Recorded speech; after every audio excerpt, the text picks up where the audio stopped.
আধা ঘন্টা ওয়েট করার পর খাবার পাইলাম।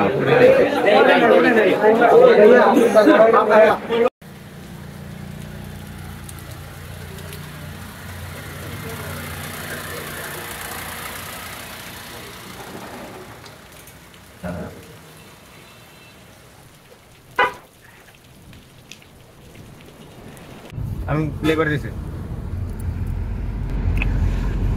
তো গাইজ আমরা যাচ্ছি আরো দূরে ভাই, আরো দূরে। আমরা যাচ্ছি কালাবোনা খেতে, গাজীপুর ঐতিহ্যবাহী সেই বিসমিল্লাহ কালাবোনা। আমাদের সাথে আছেন আমাদের সম্মানিত স্যার শাহিন স্যার, আর আমাদের টাইপ করতেছেন আমাদের সম্মানিত বড় ভাই মোহাম্মদ ফয়সাল স্যার।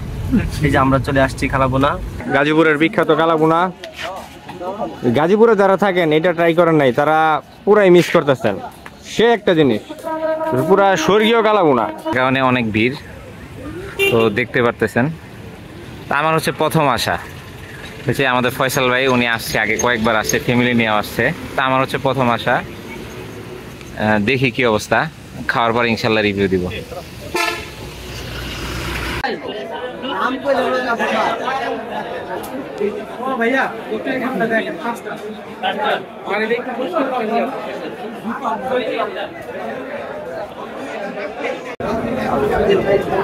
আধা ঘন্টা ওয়েট করার পর খাবার পাইলাম।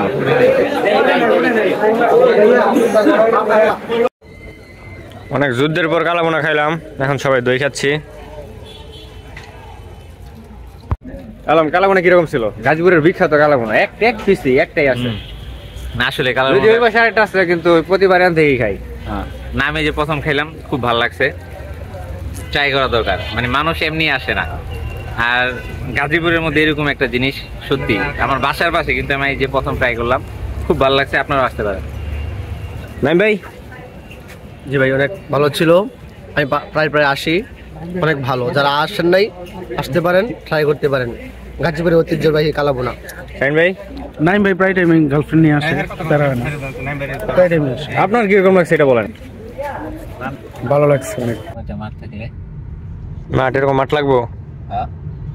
আমাদের এলাকায় এই পাশে বিশাল কিছু মাঠ আছে, প্রায় মানে প্রতিদিন খেলাধুলা হয়।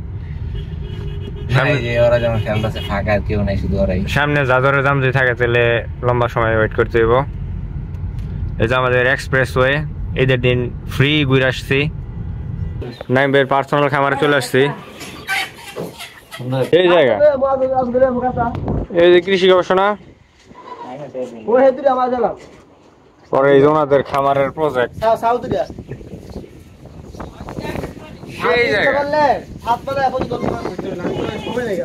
সবসময় বাতাস থাকুক। সামনে গাড়ি সুন্দর লাগতেছে না? না একটা ওয়াইড অ্যাঙ্গেল একটা ছবি তুললে একটা রুট খবর আছে ভাইরা। টুল কত নির্ধারণ নাই।